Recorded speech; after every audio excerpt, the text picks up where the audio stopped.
Bonjour et bienvenue une fois de plus. Aujourd'hui, je vais vous montrer comment configurer d'une manière basique le protocole BGP. Le protocole BGP, le protocole qui permet de faire l'interconnexion des différents systèmes autonomes. Et je tiens à souligner que dans d'autres vidéos que nous allons voir, là on le verra comment on pourra réaliser des configurations avancées. Voilà mes trois systèmes autonomes que je vais interconnecter. Ici, j'ai la S100, ici, j'ai la S200 et ici, j'ai la S300. Je souligne aussi que ça n'empêche pas qu'au sein du système ici, qu'on configure aussi un protocole IGP, OSPF, RIP, mais dans mon cas, j'ai déjà configuré OSPF. Et ici, nous partons du principe comme quoi que vous avez déjà configuré les adresses. Et vous avez configuré OSPF ici. Les interfaces sont bien configurées. Sans plus tarder, je vais commencer, c'est-à-dire je vais aller me placer sur le routeur de bordure, le routeur de frontière. C'est là que je vais me placer pour faire cette interconnexion.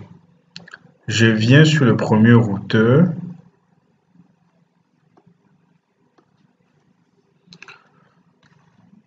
Je dis configuration de routeur BGP. Ici, maintenant, je donne le numéro d'AS.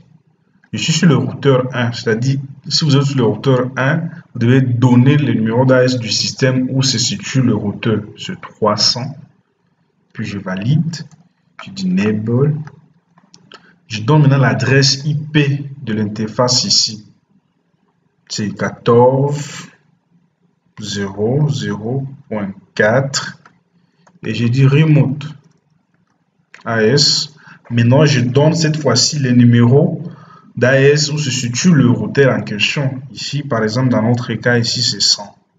Donc, je donne 100. Je valide et j'enregistre. Je rentre sur l'autre routeur, je vais faire la même configuration sur le routeur 4. Configuration, je dis routeur BGP 100 enable, je dis 14.0.0.1. Je dis remote AS, c'est 300. Mais ce que vous devrez savoir, c'est que avant qu'on puisse établir la liaison entre les deux routeurs, ça passe par plusieurs étapes. Parce qu'actuellement, si on vérifie show IP BGP summary, on voit ici qu'il est dans l'état actif. Et si on rappelle la commande, voilà, maintenant ça marche sans problème. Nous allons revenir sur l'étape de voisinage. On y va d'abord ici, on va configurer aussi ici.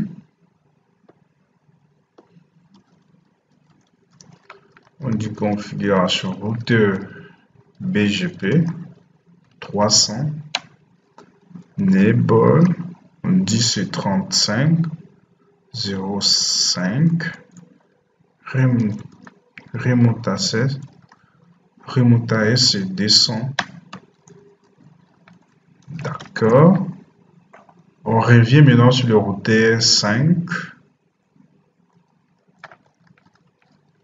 Routeur BGP 200 enable 35.0.0.3 enable remote AS pardon. Remote AS 300.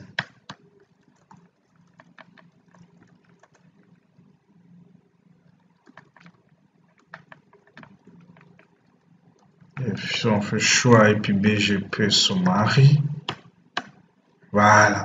Maintenant, j'aimerais un peu qu'on revienne sur la table, les informations qui constituent cette table de voisinage. Par exemple, ici, on voit les enable qui est l'ID du voisin, du routeur voisin.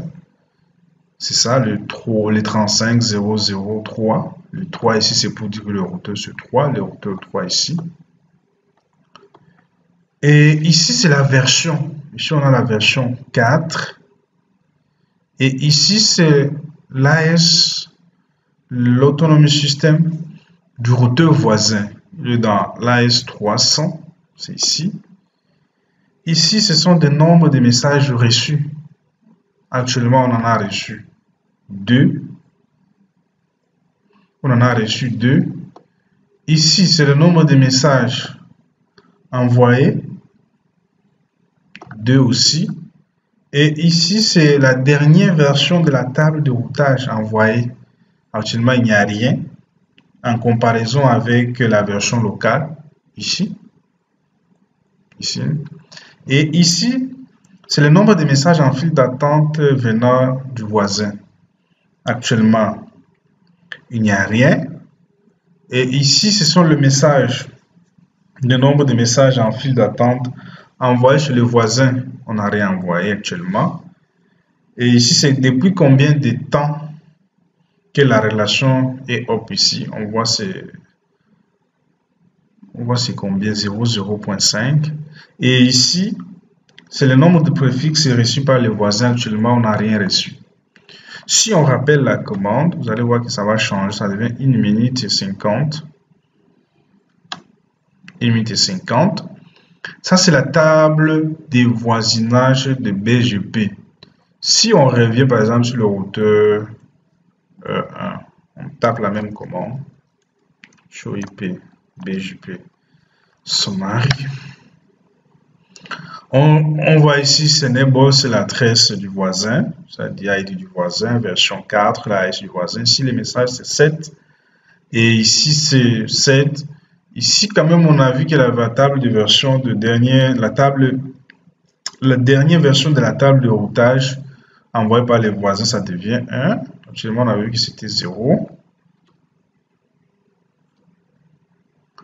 Voilà. Maintenant, si par exemple, ça n'empêche pas aussi que, par exemple, dans ces systèmes ici, qu'on puisse aussi configurer le protocole BGP toujours. Parce que actuellement, les protocoles BGP qu'on vient de configurer ici, on peut les appeler les eBGP. Mais si on veut configurer encore dans ces systèmes autonomes aussi les protocoles BGP, là on va appeler les IBGP, les interrégés. Ici, ça sera les I. Ça sera configuré dans un système autonome. Voilà, pour aujourd'hui, je pense qu'on va s'arrêter par ici. Mais à la prochaine vidéo, on va voir comment on va déclarer les routes ici. Qu'est-ce qui constitue même la table de routage? Attendez un peu, je vais même vérifier. Show IP BGP. Attendez.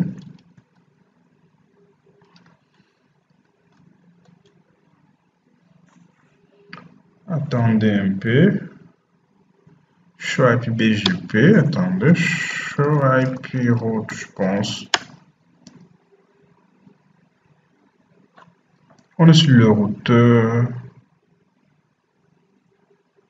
Attendez. Je trompe bien, c'est comment? Show IP BGP route. Non. C'est normal parce que actuellement, on n'a pas encore eu à déclarer les routes, on n'a pas encore annoncé les routes ici, on n'a pas encore annoncé les routes. Donc c'est normal. Et entre les deux, si on n'a pas configuré le protocole, c'est pourquoi il ne voit pas. Mais dans la prochaine vidéo qu'on va faire, on va voir comment on va annoncer les routes ici, dans le protocole BGP. Et on verra aussi comment on va configurer un protocole BGP aussi dans le système autonome. Merci pour ceux qui vont regarder cette vidéo. Je tiens à souligner que le protocole BGP, vraiment, c'est un protocole qui est incontournable, surtout au niveau de fournisseurs d'accès. Ils ont ça, ils utilisent ça constamment. Et ça, c'était justement des notions basiques. Sinon, si on veut faire un cours sur ça, vraiment, ça va nous prendre beaucoup de temps. Merci pour ceux qui vont regarder cette vidéo et à la prochaine fois.